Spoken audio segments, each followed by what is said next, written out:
Monopoly and liberty do not go together. Monopoly is the enemy of the people's freedom.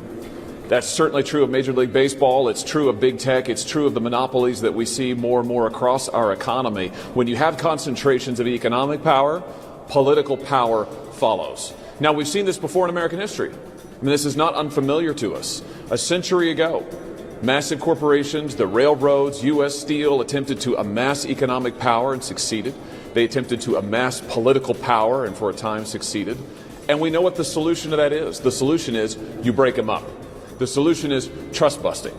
And that's exactly what needs to occur today. This is about preserving the ability of the democratic process to go forward. The fact that Major League Baseball would get together and try to punish a state because the elected representatives of that state and the elected governor of that state settled on a law to preserve election integrity is unbelievable.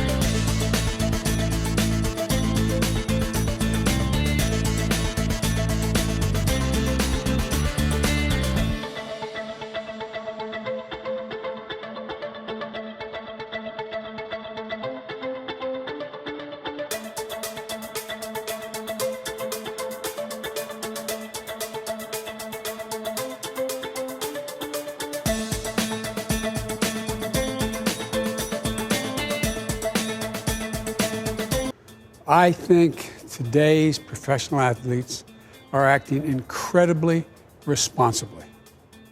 I would strongly support them doing that. But of course, Major League Baseball is not the only one. We had news just this past weekend that 100 CEOs of the largest corporations in the world met together to talk about how they are going to launch some sort of plan to influence other states across the country. This is exactly what the railroad barons tried to do a century ago. It's exactly the same thing. It's trying to control the democratic process. It's trying to leverage economic power to exert political influence. It's trying to push forward a particular political and ideological agenda. And the answer to this now is the same as the answer a century ago. You got to break them up. So it's time for a new round of trust busting in the United States. Major League Baseball is a great place to start. This is why I support Senator Lee's legislation. Proud to join him and Senator Cruz on it.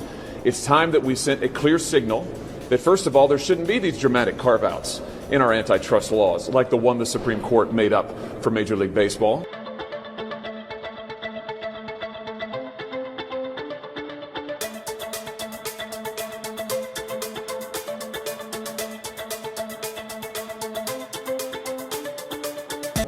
And it's also time that we sent the signal that no corporation is above the law, that no corporation should be able to be a power in the state unto itself, whether we're talking about Major League Baseball or whether we're talking about big tech or big pharma or big banks. All of these corporations exist to serve our democracy, the people of the United States, and ultimately competition, free, open competition, is the guarantor of liberty. It's what protects the people's liberty. It's what protects our democratic process. And we've got to act now to ensure that there is that free, robust competition again in all sectors of our economy. And Major League Baseball is a great place to start. I'm delighted to join this legislation. We're here today to talk about legislation to remove the antitrust exemption that's long been enjoyed by Major League Baseball. It's important to remember that this exemption was created from whole cloth by the Supreme Court 99 years ago. In an opinion authored by Justice Oliver Wendell Holmes, Jr., the Supreme Court said that Major League Baseball simply would not be covered by our antitrust laws. That means that this exemption never saw the light of day in Congress. It was not put in place legislatively, and it is a distinctively legislative decision. It's not a ruling that enjoys any support either from the statutory text or anything in the Constitution. We have to remember the reason we have antitrust laws to begin with. We have them because we want to protect competition. Competition is good because we found over time that competition tends to bring down prices and it tends to increase quality. When we allow people to collude, to engage in activity to enhance and perpetuate their own market dominance and defend their own monopolistic position, competition itself suffers, and especially consumers suffer.